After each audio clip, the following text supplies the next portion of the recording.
Ya termine de predicar, vamos a orar por las necesidades, por los enfermos, por los endemoniados, si es que hay. Amén. Amén. Gloria a Dios. Aleluya.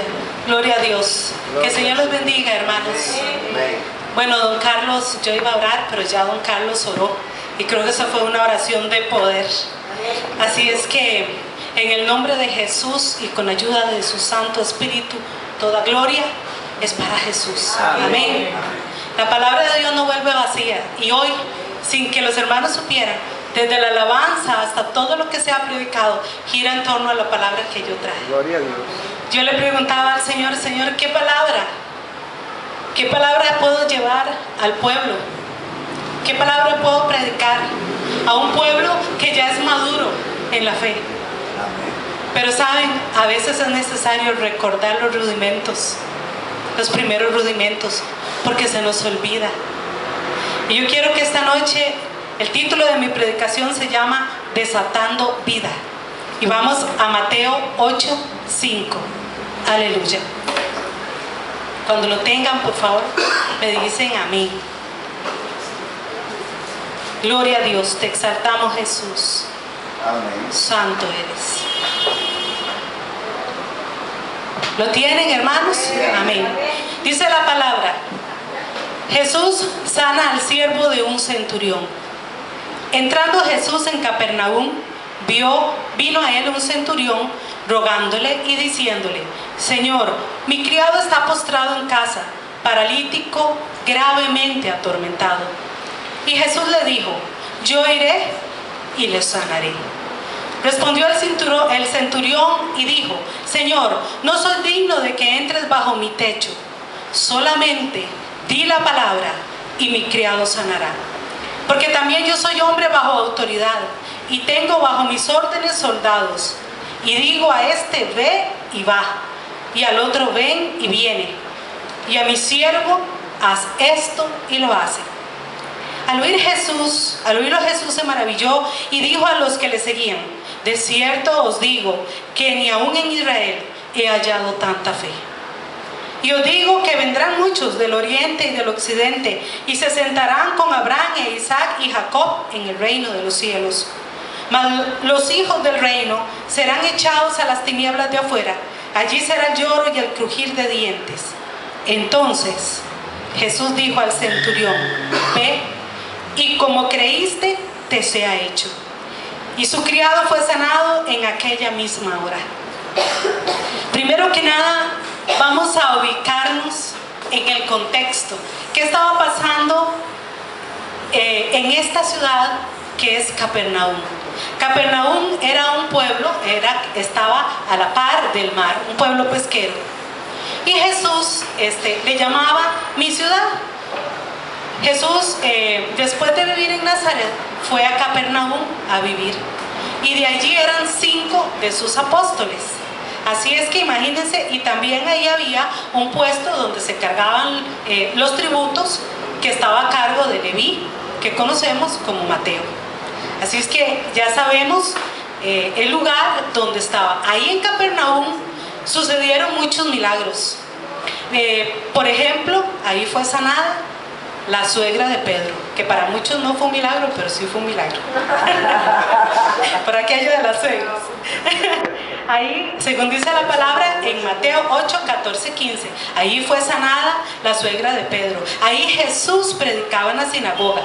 También ahí fue tan grande la multitud que Jesús predicando le tuvo que pedir a Pedro una barca, porque era mucha la multitud que se acumulaba ahí. Esto lo encontramos en Mateo 13, 1, 12. Allí también fue donde bajaron al paralítico en su lecho por el techo de la vivienda. Ahora imagínense ustedes qué fe se podía estar viviendo en Capernaum en ese momento, viendo estos milagros que estaban sucediendo. Ahí también fue donde se resucitó a la hija de Jairo. Sin embargo, y tristemente, en Capernaum también el Señor llega a entristecerse, según lo vemos en Lucas 10:15, porque dice: y tú, Capernaum, que hasta los cielos eres levantada, hasta el Hades serás abatida. Y efectivamente hoy día Capernaum ya no existe. lo que existen son unas ruinas que se han ubicado en un lugar que se llama Tel Hum. Por ahí hay un lugar que se ha identificado como lo que era Capernaum. ¿Quién era el esclavo que nos habla la palabra o el siervo? Siervo en la palabra es lo mismo que esclavo o ministro. Ya tenemos el lugar, estamos en Capernaum. Luego dice que vino el centurión a rogar por su siervo. El siervo no recibía salario, sino que el siervo formaba parte de la familia del amo. El único que recibía salario era el jornalero.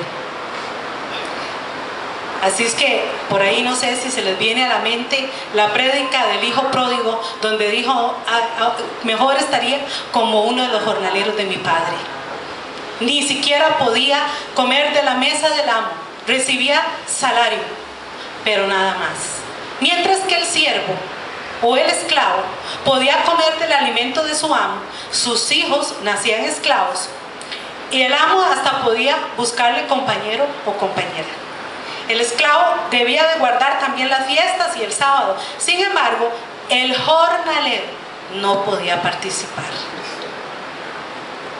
Los esclavos tenían derecho. En Job 3:13 nos indica que los esclavos no podían ser maltratados. Esto es algo muy importante.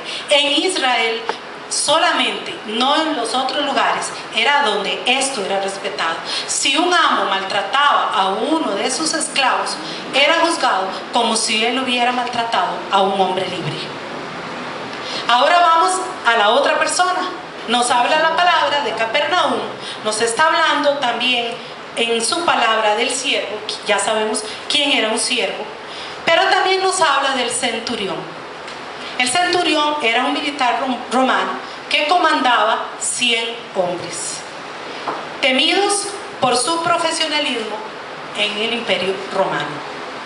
Un ejemplo de un centurión, alguien que yo admiro mucho, era Cornelio.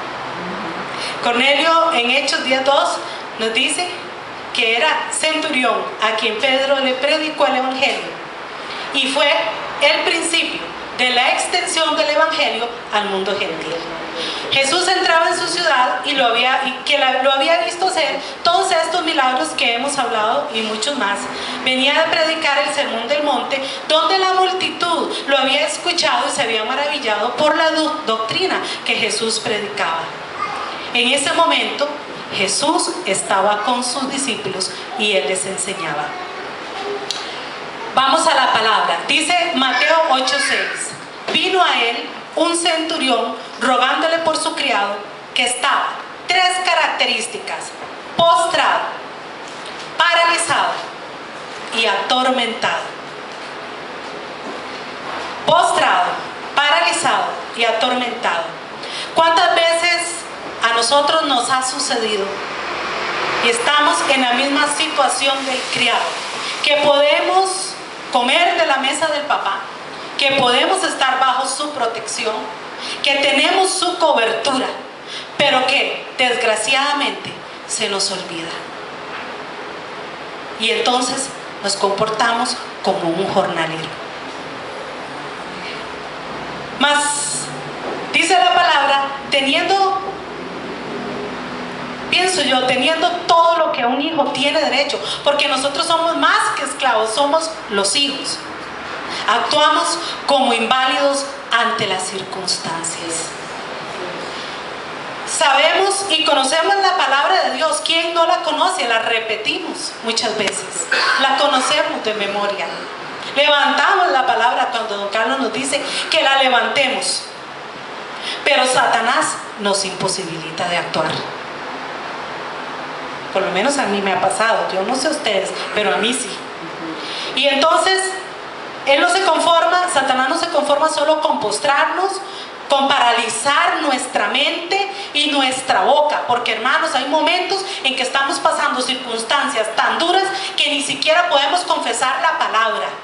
Y esto es Satanás actuando, Satanás mandando los dardos a nuestra mente, a nuestras emociones, trayendo incredulidad, y nosotros nos detenemos ahí hechos un puñito porque no sabemos qué hacer.